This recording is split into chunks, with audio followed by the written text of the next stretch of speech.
you mentioned like Stelter and some of these guys, like a lot of the CNN anchors I really respected and still do to a certain degree, as a journalist. And when things started to shift there, like, at the beginning of Trump, I think a lot of journalists and maybe people watching, it's like you're thinking like, am I the crazy one, or does this seem like, are they starting to be a little like opinionated, or maybe I'm just crazy? And then we all realized like, no, we're not the crazy ones. Like they just went crazy, Mm-hmm.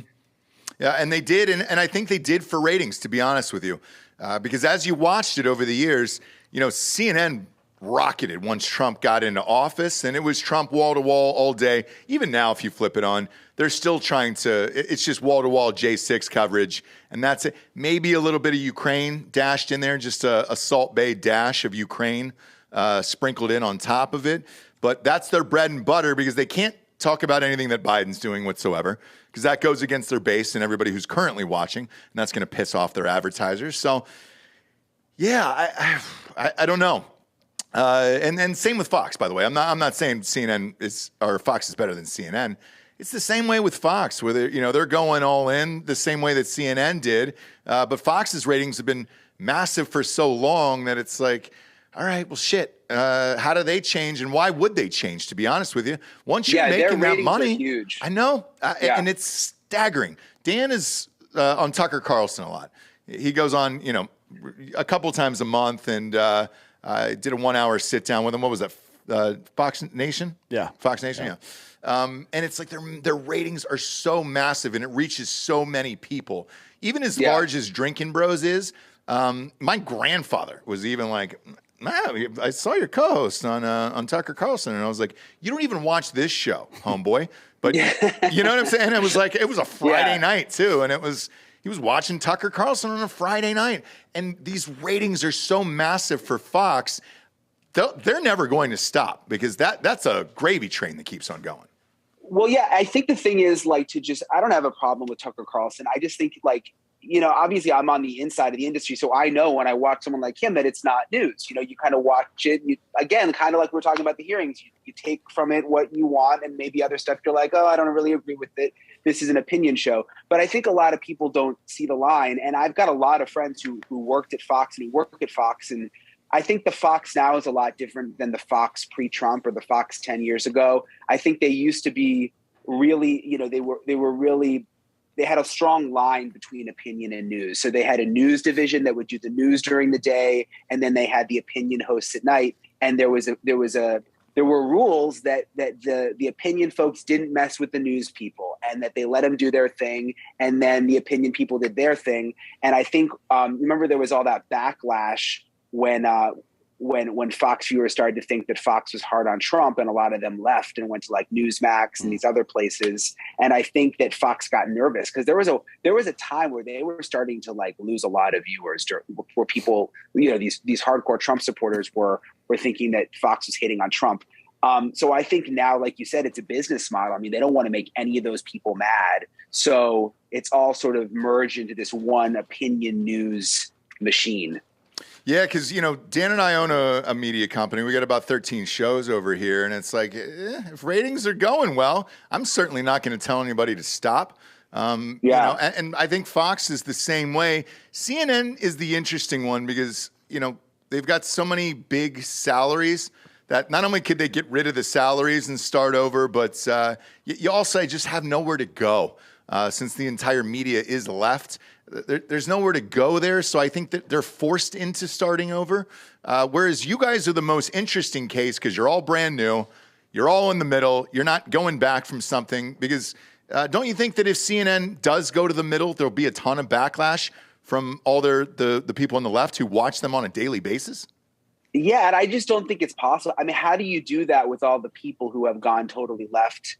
It's the same anchors. How are we supposed to trust them? I don't see how that works unless they just fire everybody and start over.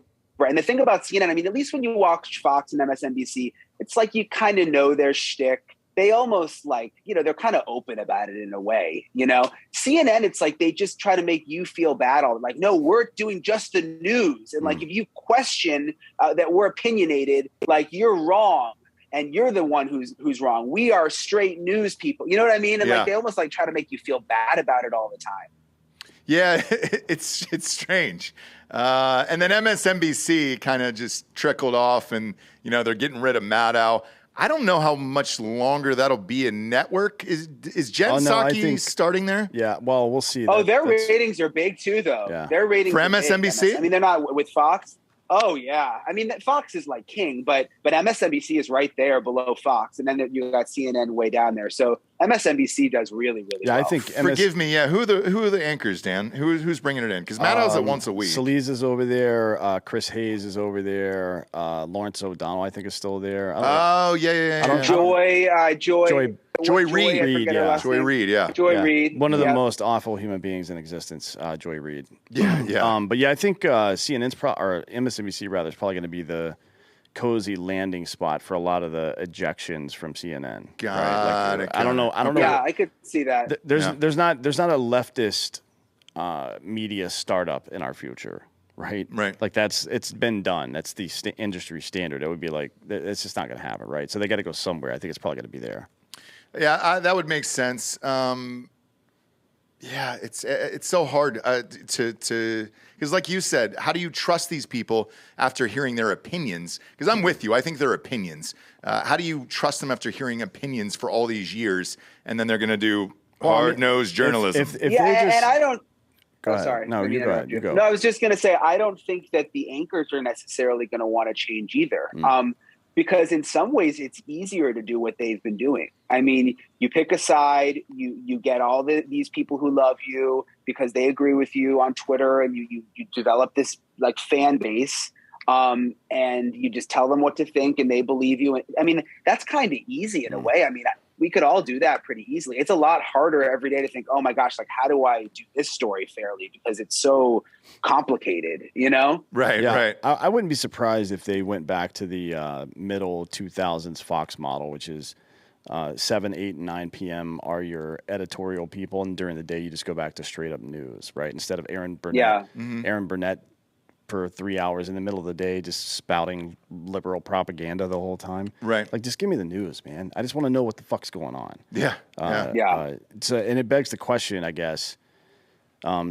There's always been, not always, but for the last 50 years or so, there's been a pretty decent amount of editorializing in the way in the places where we consume news, right? Like in the 70s, there was a big push by the media to get us out of Vietnam, led by the man in media, right? Yeah. So that's been going on for a long time. I don't know. I agree with that. I don't think we're necessarily going to get away from that. But it begs the question, what is the role of journalism in the country now? I think delivering people the information, the facts, and a little bit of context in a way that's entertaining enough that they'll consume it is important. But I don't see even sometimes tongue-in-cheek or animated or very slanted debate that happens sometimes is a bad thing either, because that's something that process can be useful if people use it to bounce their ideas off and kind of flesh out what the actual reality of the situation is. You know what I mean? Like he said, it's a lot easier just to dictate and prey on people's emotions than it is to have a nuanced conversation about something. Yeah. Like Jon Stewart was a big critic of Crossfire, right? He did that. He went on Crossfire actually and told them they were fucked. I think he's full of shit, right? That conversation happening between Tucker Carlson, who's been a conservative his entire goddamn life, right, and knows a lot about what it actually means to be a conservative, right? Not like the way we use the word these days, but he actually is a smart guy that knows about it. And then he matched up frequently with Carville, right? Yeah, and Carville, who knows quite a bit about being a liberal, right? From policy to strategy for a very long time. That's a pretty important conversation for people to hear if they're trying to figure out what good solutions to problems are.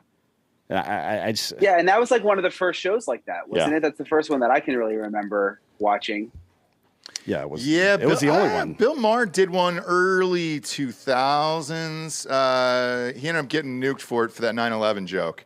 Well, it wasn't a joke. He said that the hijackers weren't cowards. Correct. Yeah, they're like people in the media keep calling them cowards. Like they flew planes into buildings and killed themselves. That's not really a cowardly act necessarily, right? Right. They're assholes. Yeah, but he was right. Obviously that whole time, but whatever. Yeah, I agree with you though. Like I think a good formula, and we've been trying this on News Nation, and this is like above my pay grade because I'm I'm just a correspondent. Like, I don't come up with the way they're going to program all the shows. But I think, you know, like, let the journalists present the news, just the facts, you know, and then if you want to have a panel on, have people from both sides and give them equal time and let them go at it with each other, and people can watch that and decide what to think. You know, I think that's a pretty good format. But you got to have the right, like, I think the mistake Crossfire made was they didn't have the street man. You know what I mean? They just had both sides represented, but you need a filter in the middle. You need someone that's like, yeah, what you're saying is right, but what about this? Like, asking smart questions instead of being emotional or offended or you know, challenging somebody on something that doesn't quite make sense. Like, why don't you explain that a little bit more and let's see if this idea makes sense? Because maybe it does, and I just don't understand it yet. That's a really fucking important part of the process of having a national discourse. And again, like I said before, it begs the question: what is the role of journalism in the West now? And I'm curious what your take on that is. Like, you guys, you know, you're part of a startup that's trying to get it right now. From your perspective, I wonder what that is. Yeah, I mean, I think it's. I can't imagine a world without reporters. I mean, just because I did local news for so long. I mean, the thought of there not being people out there going and, you know, doing public records requests, and I mean, I've chased after so many mayors and, you know, governors, and like with my little microphone, you know, I mean, that's what scares these men and women in power from, you know, doing crazy stuff all the time behind our backs, you know, is knowing that, you know, the newspaper or the TV station is going to be digging around. I mean, I think we'd be in a lot of trouble if there weren't journalists doing that. And I think so much of it like happens that people don't even see. I mean, I think about it a lot.